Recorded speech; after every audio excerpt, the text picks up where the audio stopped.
오늘 함께 보실 하나님 말씀은요, 우리 구약성경 잠언 21장 31절, 우리 한 절만 좀 보도록 하겠습니다.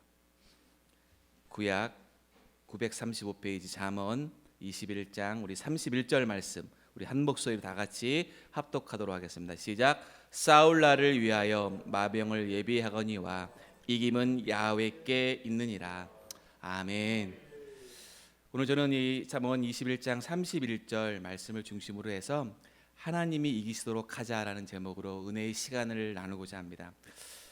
참으로 한국은 참 특별한 사랑을 받고 있는 나라라고 생각이 됩니다. 왜냐하면 우리가 1997년도 한국이 경제 전염병으로 인해서 IMF라는 것을 맞이할 때 잘 아시겠지만 우리 골프의 박세리 선수가 그 맨발 골프를 통해서 우리 국민들에게 큰 위로가 되고 힘이 된 것을 여러분 기억하실 것입니다. 그리고 이번에 여러분들 우리가 지금 코로나19 바이러스 때문에 기적적으로 지금 어려움을 겪고 있는데 그렇게 힘들어하고 있을 때 좋은 소식이 한번 왔었죠. 미국 그 아카데미에서 우리 봉준호 감독의 그 기생충이라는 영화가 작품상을 비롯해서 무려 4개 부문에서 수상을 하게 되었습니다. 참으로 참 엄청난 일입니다. 어떤 면에서는 뭐 올림픽 우승이나 뭐 월드컵 우승보다도 더 큰 일이라고도 볼 수가 있을 것입니다. 그래서 저는 이 영화를 못 봤었거든요. 그래서 제가 얼마 전에 영화를 봤는데 거기에 보니까 물론 뭐 빈부격차에 대한 뭐 아픔과 가난한 사람들 간의 뭐 싸움, 그리고 부자들의 사고에 대한 어떤 편견들, 그리고 또 그런 고발들, 뭐 부자가 나쁘다거나 뭐 가난한 자가 문제라는 편견 없이 모두가 죄성을 가지고 있다는 것이었습니다. 영화 제목이 저는 처음에 왜 기생충이라고 했을 때 제가 처음에 나와서 이 영화 나왔을 때 제목 때문에 사실 안 봤거든요. 기생충이 뭐야, 기생충이. 좋은 제목도 많을 텐데.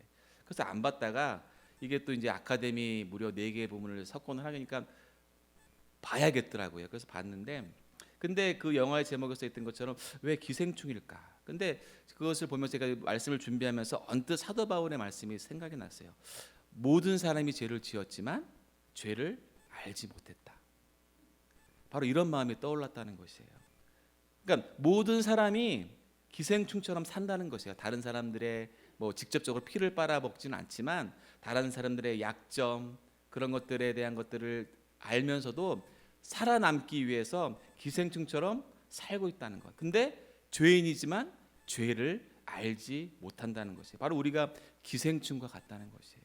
즉 인생은 기생충들이 서로 충돌하고 죽이고 뜯고 하는 관계 가운데 살고 있다는 것입니다. 근데 오늘 이 말씀에서도요, 우리의 삶에서 기생충과 같다는 삶이 많이 나타난다는 걸 볼 수 있다는 것이에요.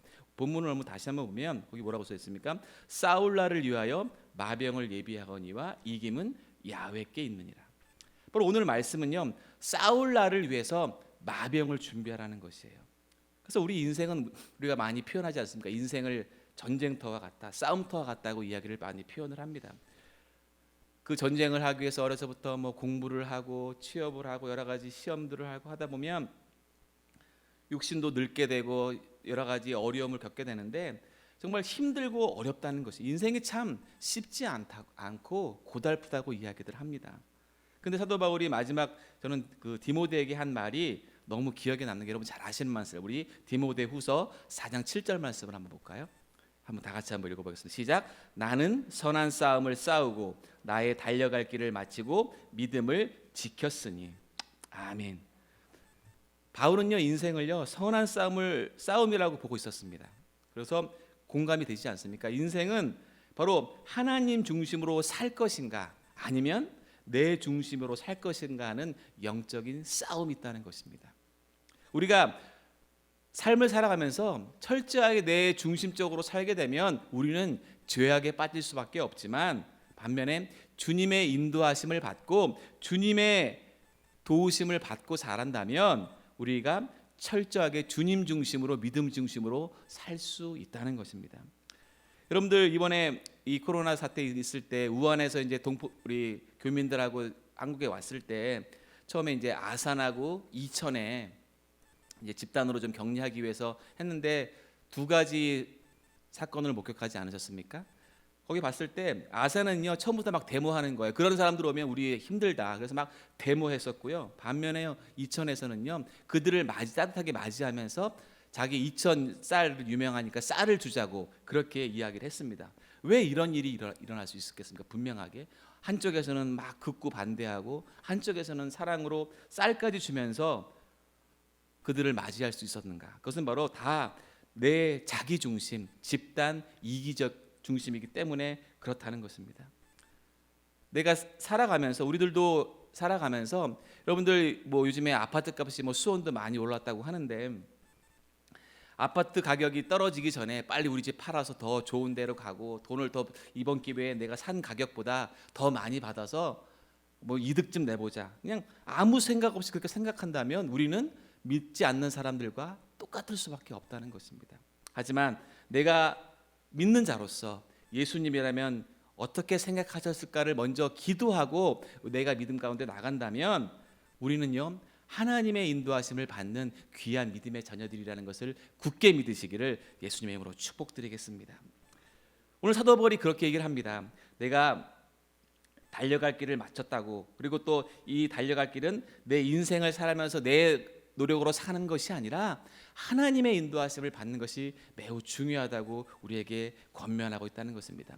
세상 사는 것도 바로 우리가 세상 사는 것을 달리기로 비유한다면 100m 달리기가 아니라 마라톤과 같이 긴 거리를 달려가야 되는데 그 긴 거리를 달려감에 있어서 페이스 조절이 필요하다는 거예요. 처음 뭐 마라톤을 달리는데 처음 100m 달리기처럼 전력 질주한다면 얼마 못 가서 지쳐서 쓰러질 수밖에 없지만 우리가 인생을 살아가면서 성경에 나온 그 인도하심을 바라보고 한 걸음 한 걸음 달려갈 수 있는 그 긴 마라톤을 달려갈 때에 우리가 내 욕심대로 내 생각대로 가는 삶이 아니라 하나님의 도우심을 받고 인도하심을 받을 수 있는 우리의 믿음이 되어야 될 줄 믿습니다.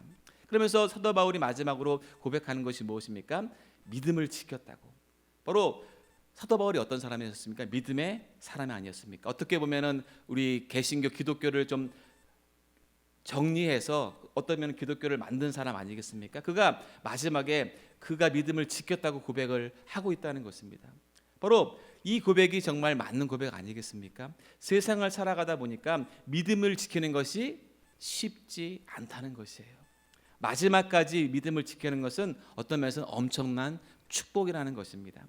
인생은요 싸움터 같은 인생 가운데 끝까지 믿음 생활을 지키며 살 수 있다는 것, 그러면 그 믿음을 가진 우리에게 어떤 모습으로 싸워서 이겨야 할 수 있을까요? 저는요 오늘 두 가지로 볼 수 있는데요. 그렇다면 우리가 어떻게 싸움터 같은 인생을 살 수 있을까? 그 첫 번째가 바로 크리스천들도 최선의 노력을 다해야 한다는 것입니다. 아멘. 크리스천들도 최선의 노력을 다해야 한다는 것이에요. 이번 신종 코로나19 바이러스 통해서 많은 교회들이 참 어려움을 당하고 있습니다. 처음에 그럴 때 구리시에서 그런 게 나왔잖아요. 종교 집회를 할 경우 벌금을 물리겠다고. 근데 우리 기독교인 반발로 그것이 없어지긴 했지만 얼마나 이게 참 마음 아픈 일입니까? 그렇다면 이런 바이러스가 올 때 과연 교회는 예배를 계속 드려야 할까? 하지 말아야 할까? 하나님은 전염병을 이길 수 있는 능력이 있으신데 바로 이렇게 고쳐줄 수 없을까? 그런 고민해보지 않으셨습니까? 그냥 예배를 드리는 것이 맞지 않을까? 근데요 우리가 알아야 할 것은요 하나님은요 사람이 노력하기를 원하신다는 것이에요. 오늘 본문 중간을 보면 이렇게 나와 있죠. 마병을 예비하거니와. 이 마병은 누가 예비하는 것입니까? 바로 우리 사람, 저와 여러분들이 해야 한다는 것입니다. 근데요 하나님은 처음부터 사람을 파트너로 사용하기를 원하셨다는 것이에요. 그래서 우리에게 무엇을 주셨습니까? 자유의지를 주셨다는 것입니다. 그것이 그 방법이 무엇이었습니까? 선악을 알게 하는 나무를 만드셨다는 것입니다. 모든 것은 먹어도 다 좋은데 이 하나만은 먹지 말아라. 사람은 선악과를, 그런데 그 선악과를 먹고 나서 도대체 어떤 죄를 지었습니까? 모든 선악의 기준은 하나님이십니다. 아멘. 하나님이 악하다고 하면 악한 것이고 선하다고 하면 선한 것입니다.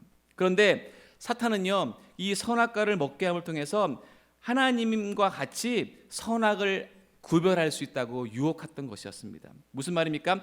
사람이 선악의 기준이 될 수 있다는 것입니다.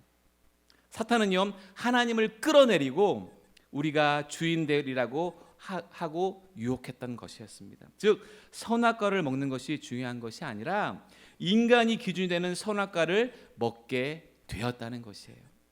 그 결과가 무엇이었습니까? 내게 이익이 되면 선이고 내게 손해가 되면 악이라는 생각을 우리에게 주었다는 것이에요. 즉 가장 이기적인 선악을 우리가 가지게 되었다는 것입니다. 하나님은요, 이 선악과를 만드신 이유가 무엇이었습니까? 에덴 동산의 모든 실과를 다 먹도록 허락하셨다면 좋지 않았을까? 그런 생각 해본 적 혹시 없으십니까? 그러면 아담이 죄를 짓지도 않았을 것이고 왜 제한을 두셨을까요? 아주 중요한 이유가 바로 여기 있습니다. 하나님은요, 사랑이십니다. 아멘. 하나님은 사랑이세요. 바로 사랑의 관계를 하시려고 우리를 만드셨다는 것이에요. 그런데 사랑이라는 것이 뭐 어떤 것일까? 그냥 사랑하면 되는 것일까? 아니지 않습니까? 예를 들어서 한번 말씀드리겠습니다. 서로 우리 사랑하는 연인이 있다고 한번 생각을 해보십시오. 서로 너무나도 사랑을 합니다. 그런데 이 남자가, 이 여자가 다른 남자와 다른 여자를 만나게 원한다면 여러분들 어떤 생각이 드시겠습니까? 그것이 과연 진정한 사랑일까요? 너무나도 상대방을 사랑하다 보니까 상대방이 다른 남자를 만나던 상대방이 다른 여자를 만나는 것이 허용되는 것이 맞을까요? 아니라는 것입니다. 사랑은요, 모든 것을 허용하는 것이 아니라 사랑은요, 서로를 선택하고 다른 것을 보지 않겠다는 약속과 제한이 있다는 것이에요. 이게 바로 자유의지를 가지고 자발적인 사랑을 하는 것이 진짜 사랑이라는 것입니다. 하나님은요, 완전한 사랑을 위해서 선악과를 우리에게 주셨다는 것이에요. 그래서 하나님은요, 우리에게 자발적인 사랑을 원하셨고 그리고 우리가 직접 하기를 원하셨다는 것을 우리는 분명히 아셔야 된다는 것입니다. 여러분들 어떤 사람이 믿음이 좋다고 마스크를 벗고 다닌다고 합니다. 악수를 하도 되고 허그를 하고도 되고 믿음이 좋으니까 자기는 안 걸렸다는 자신이 있기 때문에 그렇게 한다고 합니다. 그렇다면 오늘 말씀에 하나님은요, 인생에 있어서 마병을 예비하라고 하셨는데 사람이 준비해야 될 것, 사람이 해야 할 것은 해야 된다는 것이에요. 손소독 잘 해야 되고요, 마스크 써야 되고요, 우리가 해야 될 것을 적극적으로 믿음 안에서 할 수 있는 것은 우리가 해야 합니다. 손도 잘 닦고, 처음 말씀드린 것처럼 우리의 인생은 싸움터와 같다고 말씀드리지 않았습니까? 그래서 우리 믿는 사람들은 최선을 다해야 한다는 것이에요.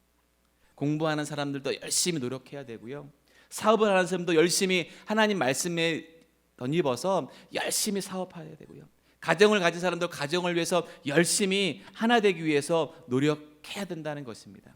하나님은요, 노력하는 것을 원해서 선악과로부터 처음부터 우리에게 선악과를 주셨다는 것이에요. 우리의 자유의지를 위해서, 같이 사랑으로 섬기기 위해서. 바라기는 우리 모두가 주님 앞에 최선의 노력을 다할 수 있는 저와 여러분 되실 줄 믿습니다. 둘째로요, 어떻게 싸움터 같은 인생을 살 수 있을까요? 둘째는요, 크리스천은 오직 주님만이 승리하도록 살아야 합니다. 아멘. 다시 한번 말씀드릴까요?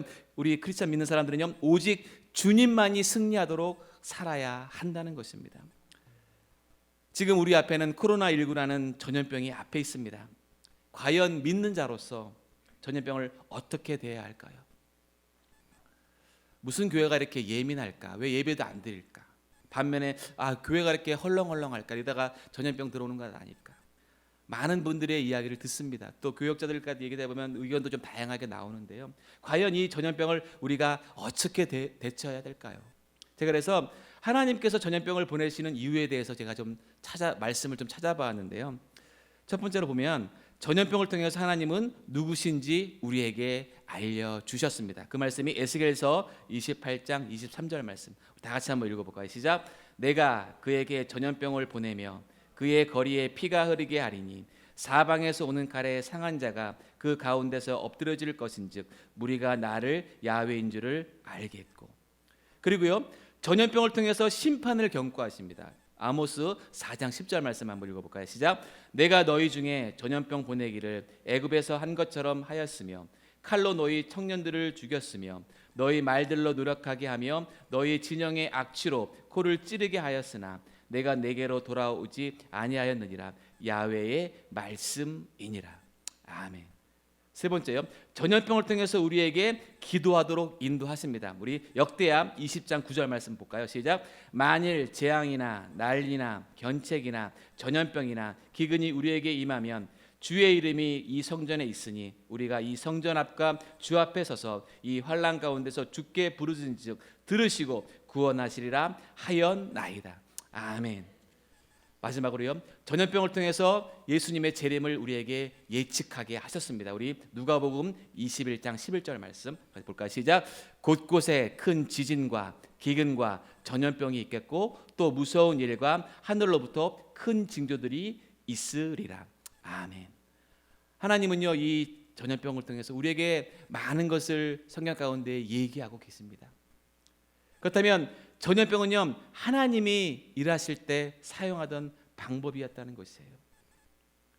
우리 인생이 싸움터 같고 사람이 무엇인가 노력하고 준비하는 것이 있어야 되고 그 믿음 가운데 준비 가운데 하나님이 하실 수 있도록 우리 주님의 길을 예비할 수 있는 저와 여러분 될 줄 믿습니다.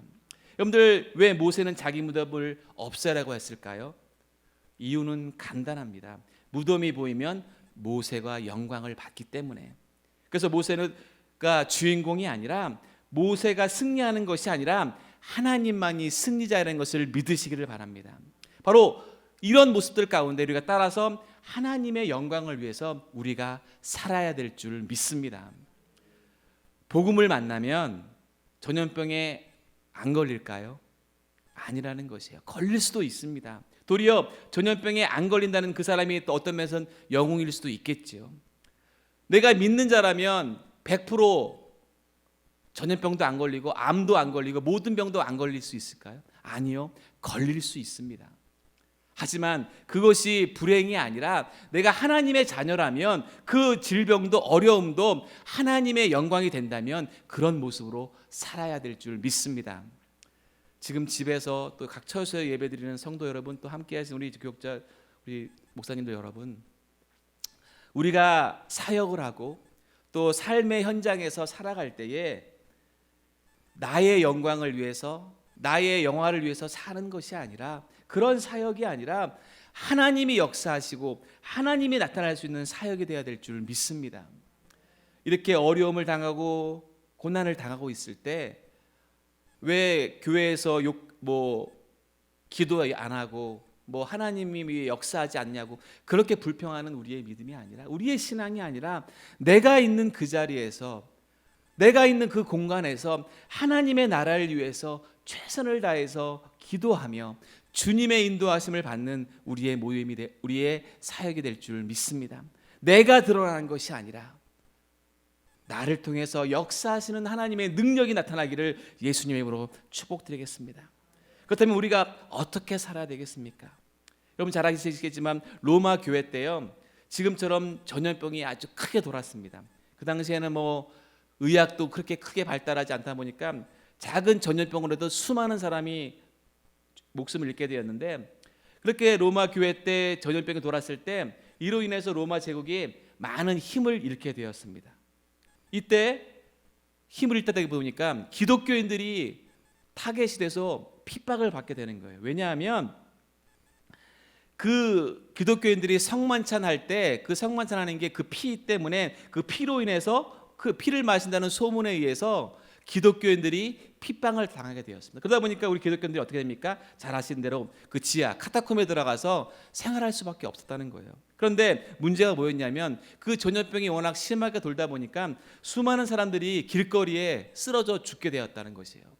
그런데 로마 그 사람들이 그 시체를 치워야 되는데 이 전염병에 걸리다 보니까 쉽게 시체를 만지지를 못하는 거예요. 그러니까 막 길거리에 시체가 그냥 사방으로 막 시체가 막 쌓여가는 겁니다. 그런데요, 어느 날부터 그 시체가 하나하나씩 정리가 되는 거예요. 알고 보니까 그 낮에는 카타콤에 숨어있던 크리스찬들이 밤에 나와서 그 시체를 정리하게 되었다는 것이에요. 근데 놀라운 일은요, 그 시체를 정리하던 그 믿는 크리스찬들이요, 그 전염병에 단 한 사람도 걸리지 않았다는 것입니다. 바로 이것들을 통해서 나중에 로마가 기독교를 공인하게 되는 결정적 요인이 되었다는 것입니다. 바로 어려움 속에서 이기시게 하시는 하나님의 능력을 우리가 바라볼 수 있다는 것입니다. 사랑하는 성도 여러분, 우리는 하나님의 자녀들인 줄 믿습니다. 바로 하늘에 속한 사람들입니다. 그렇기 때문에 내가 있는 그 자리에서 나를 드러내고 나를 높이는 것이 아니라 정말 이렇게 어려운 사태 때, 어려운 이 시점에 왔을 때에 바로 오직 하나님을 전적으로 신뢰하고 하나님을 높일 수 있는 저와 여러분의 줄 믿습니다. 우리가 이 땅에 살면서 우리는 살면서 이런 싸움과 갈등을 우리는 겪게 될 것입니다. 앞으로 어떤 면에서 더 이것보다 더한 갈등과 어려움을 겪을 수도 있을 것입니다. 하지만 우리가 어떻게 됩니까? 우리를 드러내지 아니하고 나와 함께 하시고 역사하시는 하나님을 드러낼 수 있는 저와 여러분의 줄을 믿습니다. 오늘 잠언 우리 21장 31절 말씀에 제가 오늘 그 유진 피터니슨 메시지 성경을 찾아보니까 이렇게 써 있더라고요. 최선을 다하고 최악의 상황에 대비하라. 그리고 승리를 안겨주실 하나님을 신뢰하여라. 아멘. 우리는요, 지금 교회에 나오지 못하는 관계로 우리 교역자들이 열심히 또 기도하면서 최선을 다하고 있습니다. 비록 교회에서 공예배를 드리지는 못하지만 지금도 인터넷을 예배드리고 우리가 주일날 인터넷 예배 드리고 있지만 우리가 있는 그 자리에서 최선을 다하여 주님 앞에 예배할 수 있는 저와 여러분 될 줄 믿습니다. 우리가 앞으로 여러 일들은 어떻게 될지를 모릅니다. 하지만 오늘 말씀드린 것처럼 우리가 있는 그 자리에서 최선을 다하여서 주님의 영광이 드러나고 하나님의 역사심이 드러날 수 있는 그런 믿음 생활 가운데, 그런 예배 가운데 주님의 역사심이 나타날 줄 믿습니다. 바로 오직 하나님만이 승리하실 수 있도록 우리의 목표는 하나님이 이기시도록 섬기는 것이 우리의 신앙의 목표가 되고 삶의 목표가 되어야 될 줄 믿습니다.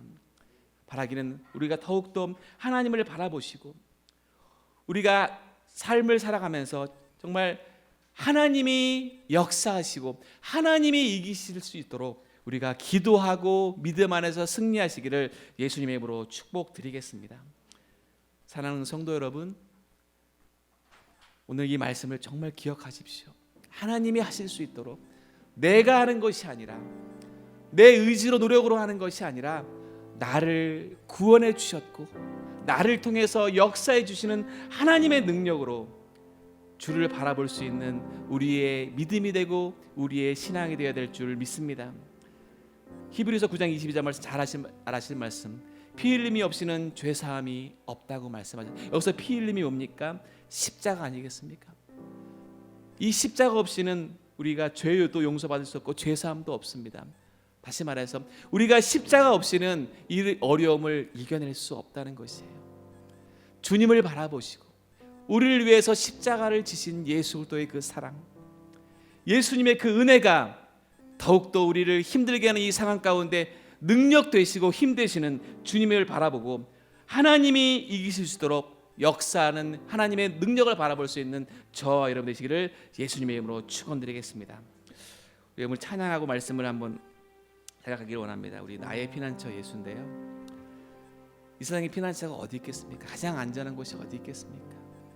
뭐 초와 뭐 돈을 뭐 수백억 들여서 안전한 곳을 간다고 그것이 안전한 곳이 될 수 있을까요?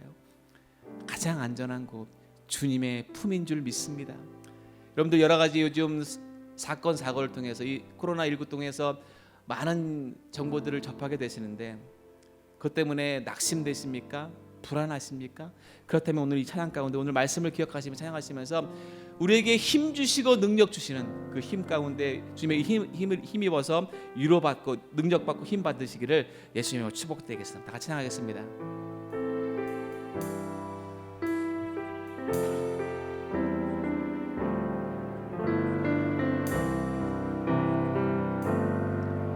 나의 피난처 예수 의지해요.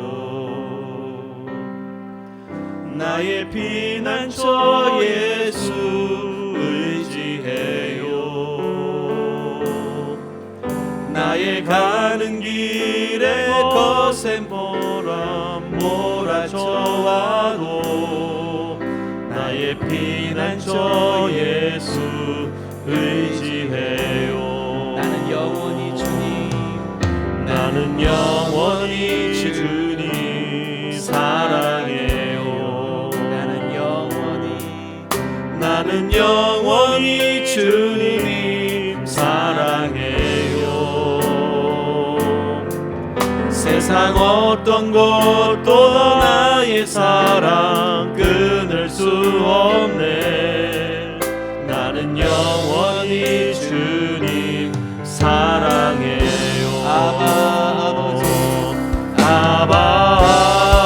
아버지 나를 사랑하시니 나의 모든 것 주께 드려요.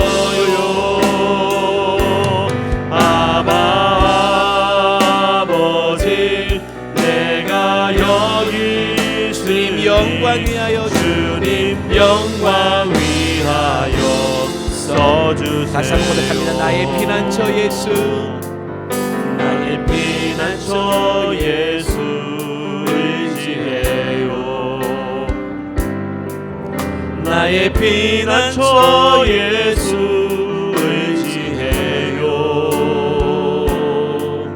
나의 가는 길에 거센 바람 몰아쳐와도 나의 피난처 예수 의지해요. 나는 영원히 주님 사랑해요. 나는 영원히 주님 사랑해요. 나는 영원히 주님 사랑해요.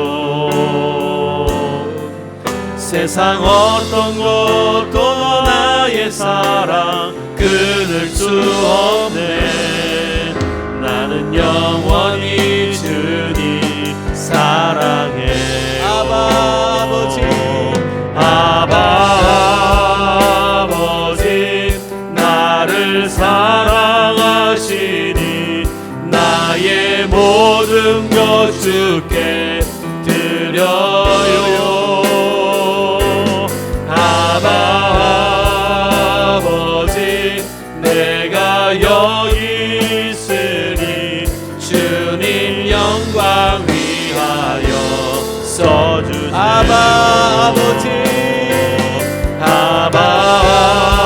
아버지 나를 사랑하시니 나의 모든 것 주께 드려요.